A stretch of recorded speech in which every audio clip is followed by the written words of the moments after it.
Right, hello and welcome. So I was recently asked by a young lady, what do we have to eat to improve progesterone levels? And I thought this is a really good question.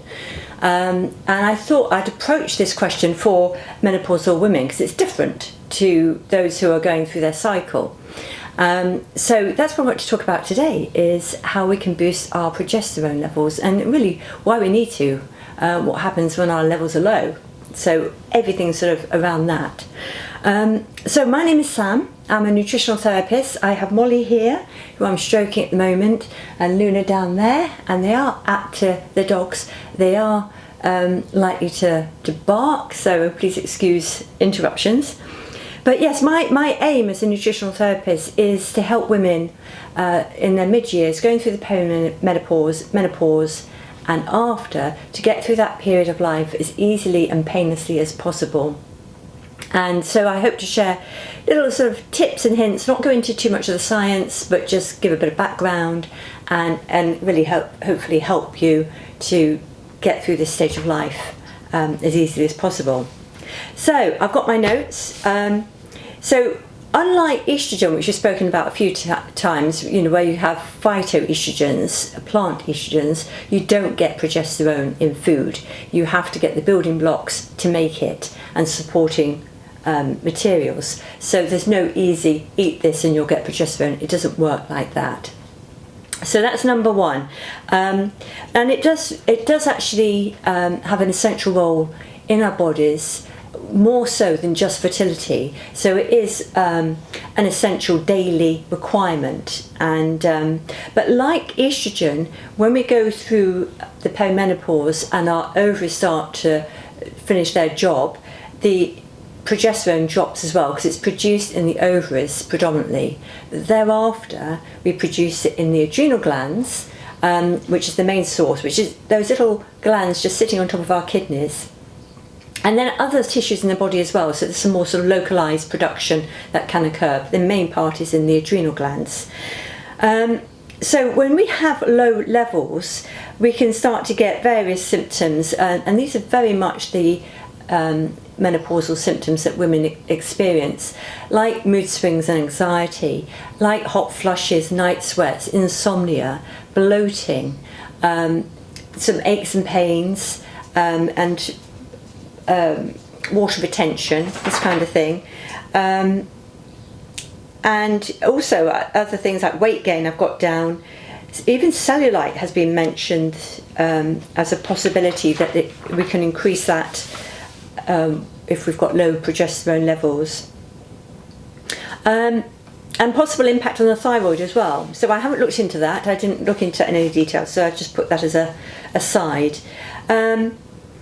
But these are all very much the things that we experience as we go through perimenopause, menopause, and progesterone levels are important here. Right, I already discussed some of the things out of order. So the reasons for low progesterone is not only the lack of production in the ovaries, but that is number one. As we go through this stage of life, that downregulation because the ovaries are no longer producing it is number one. Number two, which is something I have spoken about before, is estrogen dominance. And this can happen if we're not clearing estrogen out of our body effectively. Now we produce a lot of different things in our bodies that we produce to serve a purpose, and once it's done its purpose, we should be eliminating it as we would other things as well that we take in through our diets. So estrogen is one of those, and if our bowels are slow and we've got estrogen to be eliminated, whether it's through our food or otherwise, the bowels are slow. That means if it's stagnant, our colon can reabsorb those estrogens back into the bloodstream, and they can go around the body again and start creating a reaction.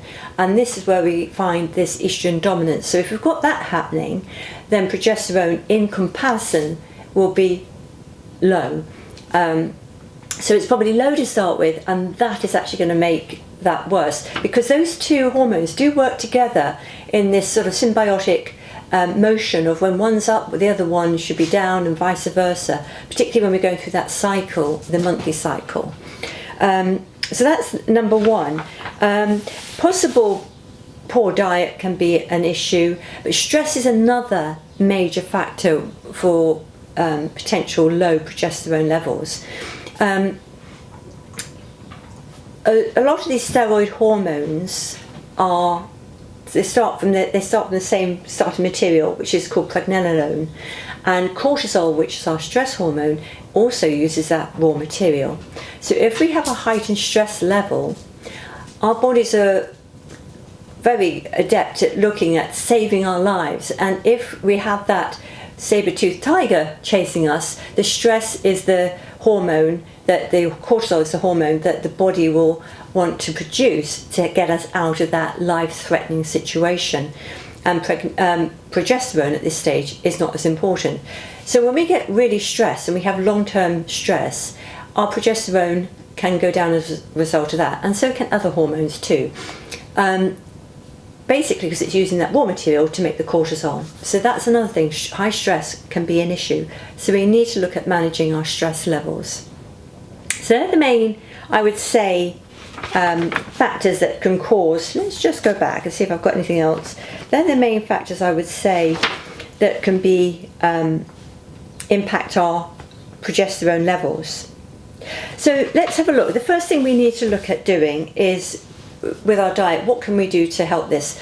Well, if we include a good source of fibre regularly, fruits and vegetables and whole grains, for instance, then we can help keep the gut moving, and those fibres can help bind with the estrogen and take it out of the body. So we can actually tackle that high estrogen dominant situation by keeping our bowels moving.